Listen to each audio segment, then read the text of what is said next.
Welcome back to my YouTube channel. In today's video, I'm showing you guys this 2022 Kia Soul here, but I would like to give a special thanks to South Dade Kia for providing with the Kia Soul. If you're in the market for a Kia, you can come check out South Dade Kia. But let's talk about the Kia Soul here.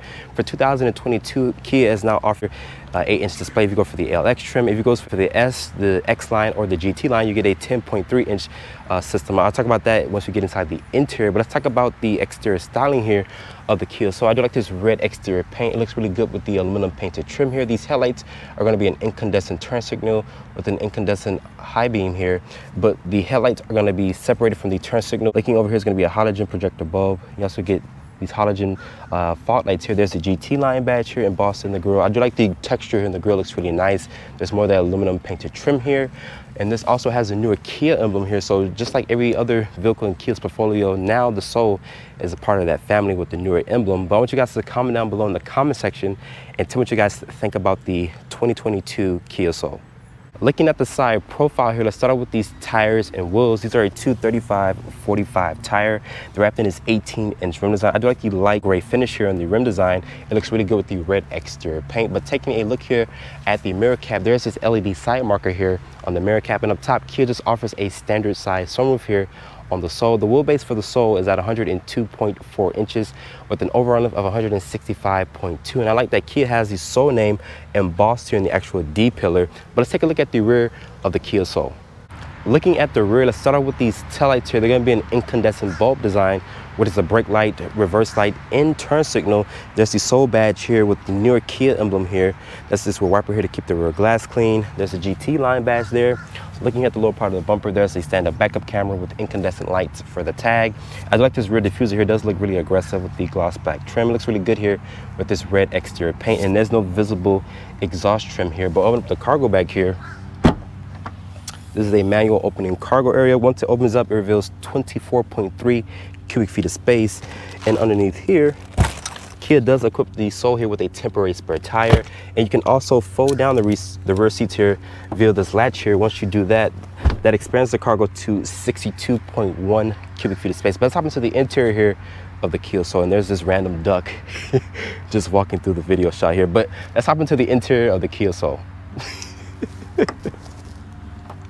What's up, bro? Sitting in the interior of the Kia Soul GT line, new for 2022 is this 10.3-inch display. It does have standard navigation. If you guys go for the LX trim, you get a larger 8-inch display, while the S, the X line, and the GT line get this 10.3-inch display. And Kia did offer dual climate control, also with push-button start. And they added additional USB ports. Those features were only available on the EX and Turbo trims. But reaching over here to shut the door, and starting up the Soul, you guys can hear that Kia chime. Looking at the door panel material, is gonna be a nice soft touch material, even on the upper part of the dashboard here. Kia keeps it very simple here with these analog gauges here. There's this toggle here to cycle through this LCD display front and center. You can show you your driver's information, also your fuel economy, and your digital speed, which is there. I like the high quality leather here on the steering wheel. There's some nice black stitching here. The headlight and turn signal stock is there. The wind wiper stock is right there. This does have the newer Kia emblem here on the steering wheel. I wish it did have that aluminum rim around the airbag cover here. This is a 3-spoke wheel design. It is a flat bottom wheel design. There's a GT line badge here at the lower part of the steering wheel. This is for the driver's assistance, which this does have adaptive cruise control. And over here is for the volume controls. The window and lock controls are here. It is auto down, but not auto up. It's gonna be a nice padded area here to rest your elbows. There's some aluminum like trim here on the door panel. Additional storage and cup holder space is down there. The dimmer switch is here. The lane keeping assist, blind spot monitoring, the automatic start stop, and the traction control is here. This is a manual tilt and telescoping wheel. It does offer a decent amount of range and adjustability. There's some shortcut buttons here for the sync track, radio, media. There's a volume 2 knob. The hazard button is there. The air vents are up top. Looking here at this large 10.3-inch display, like I mentioned, it does support Apple CarPlay and Android Auto. The touch response is very snappy.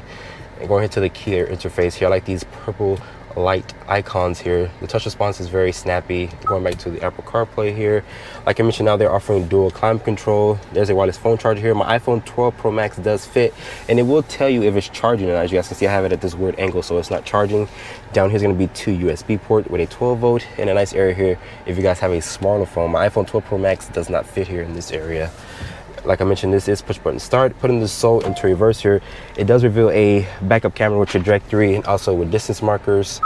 And then you can also look around this vehicle at different angles. This is a top down view of the back, and it does have the navigation on this side of the screen here.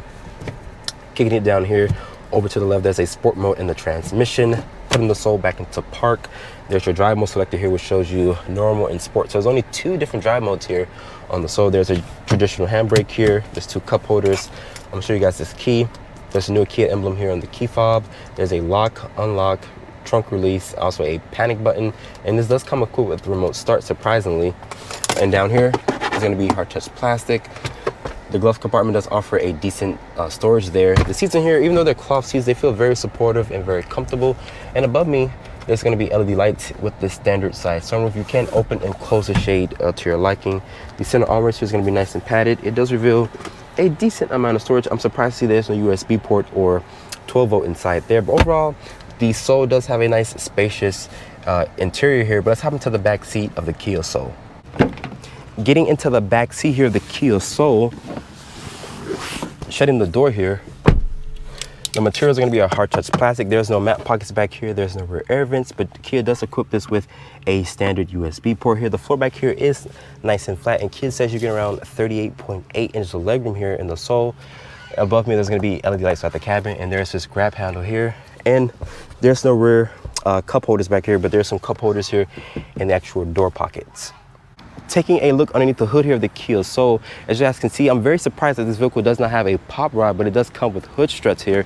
And Kia dropped that 6-speed manual for 2022, so now you can't get a 6-speed manual anymore. In the LX trim, you can only get it equipped with a CVT transmission. But let's talk about the powertrain options here. Kia will offer this with 2 different powertrains. The powertrain that I'm going to be talking about first, which is the one that I have, which is a 2-liter 4-cylinder. This powertrain makes 147 horsepower and 132 pound-feet of torque, and is paired with a CVT transmission. As the Soul sits here, it weighs 2,800 pounds. The fuel economy for this 2-liter is rated at 28 in the city, 33 on the highway, and 30 combined. This powertrain is really fuel efficient, but I would recommend going for that 1.6-liter 4-cylinder because it makes 201 horsepower and 195 pound-feet of torque, and is paired with a 7-speed dual-clutch transmission. Starting off in the 2022 Kia Soul GT line here, this powertrain that I have is the 2-liter 4-cylinder. This powertrain makes 147 horsepower and 132 pound-feet of torque, and it's paired with a CVT transmission. Like I mentioned, I wouldn't go for this powertrain. I would go for that 1.6-liter 4-cylinder. That powertrain makes 201 horsepower and 195 pound-feet of torque, and it's paired with a 7-speed dual-clutch transmission. The fuel economy for this powertrain is rated at 28 in the city, 33 on the highway, and 30 combined. So the fuel efficiency is really good here from this 2-liter, and honestly, this doesn't even feel like a 4-cylinder. It's very quiet. I haven't put my foot to the floor just yet. I'm gonna hold my judgment till then, but this powertrain is really good. I don't feel any harsh vibrations from the pedals or through the steering wheel here. I do like this 10.3-inch interface here. It does support Apple CarPlay and Android Auto. If you guys go for the LX trim, Kia has now offered it with an 8-inch display instead of that 7-inch display that they had in the 2021 model. And for 2022, they have dropped the 6-speed manual transmission. So unfortunately, there's no more manual here in the Soul because the Kia now equips the base powertrain with a CVT transmission. But the visibility out of the Soul here is really good. This vehicle is shaped like a cube, in my opinion. Very nice styling, very funky, very different from these other compact SUVs in this segment. The steering feel is very playful. You can feel what the front tires are doing. This does come equipped with blind spot monitoring, forward collision warning, lane keeping assist, with adaptive cruise control. So Kia does keeping your family safe around town on long or short commutes. Even though this vehicle does have a tall profile height, I do hear a little bit of wind noise coming into the cabin here. But the powertrain is just really good. You can barely tell that this is the base powertrain, honestly. I haven't driven the 1.6 liter turbocharged engine. Maybe I did. I just can't recall as of this filming. I'm gonna turn off the traction control here and see what this thing does. This only comes with front wheel drive.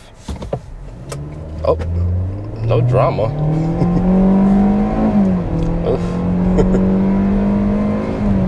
And of course, there you go. It sounds just like a 4-cylinder does. It drones for days. That CVT is very responsive. Honestly, I really couldn't tell that's a CVT. The fuel efficiency is really good here from this 2-liter 4-cylinder, but let's put this thing back in normal because put it in sport mode, I don't think it really does anything besides make more noise. Let me see in normal. It sounds about the same. This stuff has Kia's killer warranty, which is 10-year, 100,000 miles, whichever one you reach first, or 5-year, 60,000 mile bumper to bumper warranty. The 100,000 mile is for the powertrain warranty. So if anything happens between the 10-year or the 100,000 mile mark, Kia will basically switch out the powertrain or replace whatever the issue is. So this does have really good value and very good warranty. Of course, Kia is the only company that does really good warranty like no other company does besides Genesis and Honda. Of course, those are all sister brands here to the Kia. But the ride quality is really good. It's very quiet, but if you go over 40 miles per hour, you will hear a little bit of wind noise because this vehicle does have a tall ride height. So if you guys are looking for a subcompact SUV that offers great value and great warranty and also a lot of practicality, because you get 38.8 inches of legroom in the back seat, and this interior, even though this vehicle looks small from the outside proportion, this vehicle is very roomy in here. You can also fit 3 people across back there in the back seat, but it is missing an armrest, but there are some cup holders and actual door pockets. So Kia is keeping the Soul alive here. They updated the interior, they updated the styling by adding that new Kia emblem. Like I mentioned, if you guys are looking for something different in the subcompact SUV segment here, the Soul is a really good option. Starting price here for the Kia Soul GT line is at $22,590 with the options and accessories including destination. The Kia Soul GT line stickers for $24,175. Hope you guys have enjoyed this review here. Be sure to follow me on Instagram at Drive1Reviews and hit that subscribe button, and I'll see you all in the next review.